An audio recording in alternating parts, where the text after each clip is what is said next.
수술을 할 때 아무래도 좀 크게 떼버리게 된다든지, 떼고 났더니 이제 내가 실제 원하는 석회인지 아닌지 구별을 하기 어려운 경우들이 생길 수 있습니다. 그런 이제 수술은 좀 위험할 수가 있죠.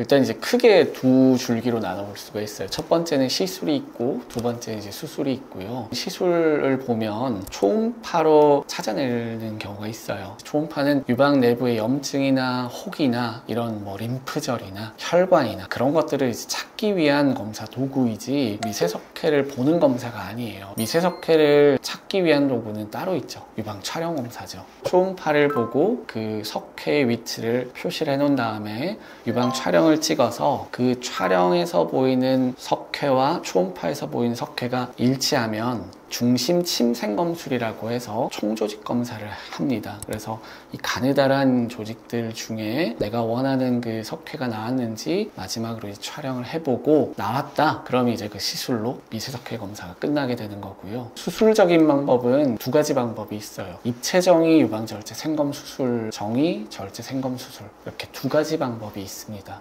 일단 입체정의라는 말이 3D로 위치를 딱 정해놓는 다른 얘기예요. 그래서 위치를 딱 잡아놓은 상태로 내부에서 석회가 있는 유방 조직의 일부를 절제해서 나오는 수술이고요. 이제 이 수술은 내 가슴을 유방 촬영기기에 이렇게 압착을 해놓은 상태로, 즉 가슴을 딱 고정시켜 놓은 상태로 실시간으로 필요한 미세석회를 고른 다음에 그 석회로 수술기구가 잘 들어가는지 확인을 하면서 수술을 진행하는 방법이 입체정의 수술이고요. 내비게이션처럼 우리가 원하는 목적지, 원하는 미세석회까지 찾아가는 방법입니다. 흉터 자체가 한 5mm 정도, 굉장히 흉터가 작고 실제 수술하는 데 걸리는 시간이 되게 짧아요. 한 5분에서 10분 정도? 금방 끝납니다. 그리고 내부에서 필요한 만큼 딱 정확하게 최소한으로 자르고 빠져나오기 때문에 흉터뿐만 아니라 함몰이나 변형 이런 그런 부작용이 거의 없죠. 그러다 보니 회복도 빠르고 부담도 줄고 굉장히 장점이 많은 수술입니다. 안타깝게도 모든 분들이 가능하진 않고요. 두께가 어느 정도 뒷받침이 되어줘야 이 수술기구가 내부에 안전하게 자리를 잡을 수가 있어요. 너무 얇을 경우에는 반대편으로 뚫고 나온다든지 피부를 같이 잘라버린다든지 그런 문제가 생길 수 있고요. 그리고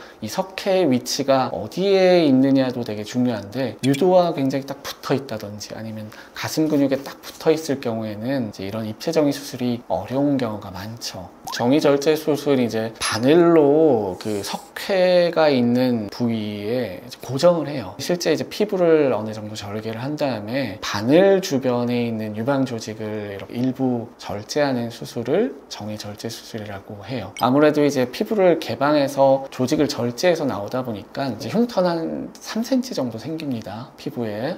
그리고 바늘로 위치를 잡는다고 말씀을 드렸어요. 그래서 바늘을 수술하기 전에 이제 꽂는 과정이 추가가 돼요. 그래서 그 과정이 한 10분에서 15분 정도 소요가 되고요. 그리고 이제 그 꽂은 상태로 수술실로 이동을 해서 바늘을 떼버립니다. 그럼 그게 최소한 30분 정도 시간이 들어가요. 그리고 피부 겉에서부터 이제 속으로 파고 들어가는 수술이다 보니 경우에 따라서는 함몰이라든지 유방의 변형이 올 수가 있어요. 다시 정리를 한번 해드리면 첫 번째 입체정의 생검 수술이 있고 두 번째는 정의절제 생검 수술, 마지막으로 초음파를 보고 진행하는 총조직 검사술, 이렇게 세 가지 방법이 있습니다. 사실 이 중에서 진단의 정확도라든지 부작용이라든지 이런 수많은 부분들을 고려를 했을 때에는 입체정의 수술이 가장 압도적으로 좋은 방법 중에 하나입니다. 그런데 이제 이것도 사실 누가 판독을 하고 누가 수술을 진행하느냐에 따라 영향을 좀 받습니다. 실제 검사를 해보면 입체정의 수술이 아직 안 된다고 해서 이제 의뢰를 받았는데 되는 경우도 많고, 이제 입체정의 수술을 해달라고 이제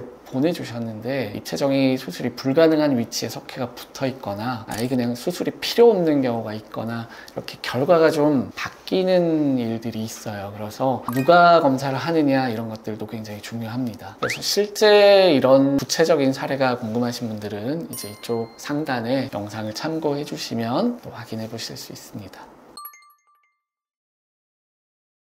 간혹 맘모톰이라는 수술 장비를 활용을 해서 초음파를 보고 진행하는 경우가 있는데요. 그 방법은 한계점들이 몇 가지가 있어요. 맘모톰 수술도 바늘을 그 석회에다가 이제 꽂아놓고 수술을 진행을 하게 되는데, 바늘까지는 초음파로 찾아볼 수 있어요. 초음파로 찾을 수는 있는데, 정작 이제 바늘은 찾았는데 그 석회가 바늘 어디쯤에 위치하고 있는지는 찾을 수가 없어요. 그렇기 때문에 수술을 할 때 아무래도 좀 크게 떼버리게 된다든지, 떼고 났더니 이제 내가 실제 원하는 석회인지 아닌지 구별을 하기 어려운 경우들이 생길 수 있습니다. 그런 이제 수술은 좀 위험할 수가 있죠. 가장 불편한 점이 사실 뭐냐 하면, 다른 병원에서 수술을 하고 저희 병원으로 오시는 분들의 경우도 이제 보는데, 앞선 선생님이 어느 석회를 타겟으로 수술했는지 알 수가 없어요. 그런 부분도 이제 이후에 추적 검사를 할 때 불안 요소로 작용할 수가 있죠. 유방암에 한번 걸렸던 분이 또 유방암에 걸릴 확률이 당연히 높거든요. 그 말인즉슨 내가 혹이던 석회던 한번 생겼으면 앞으로 이제 살아가면서 또 생길 수 있어요. 그렇기 때문에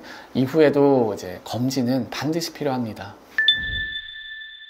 실제 임상에서는 신체적인 조건이나 미세석회의 위치 이런 것들에 따라 수술 방법을 내가 선택을 못할 수가 있습니다. 가급적으로 미세석회 진료를 받으실 때엔 검사 방법도 다양한 검사 방법이 있는, 치료 방법도 옵션이 다양한 그런 의료기관을 찾는 것이 굉장히 중요하고, 의료진에 따라 판독 내용이라든지 수술 부위를 결정하는데 차이가 생길 수 있기 때문에 충분한 경험을 가진 의료진인지 사전에 잘 확인을 해보고 검사를 받으시는 것을 권해드립니다. 오늘 준비한 영상은 여기까지입니다. 다음 영상으로 또 인사드리겠습니다.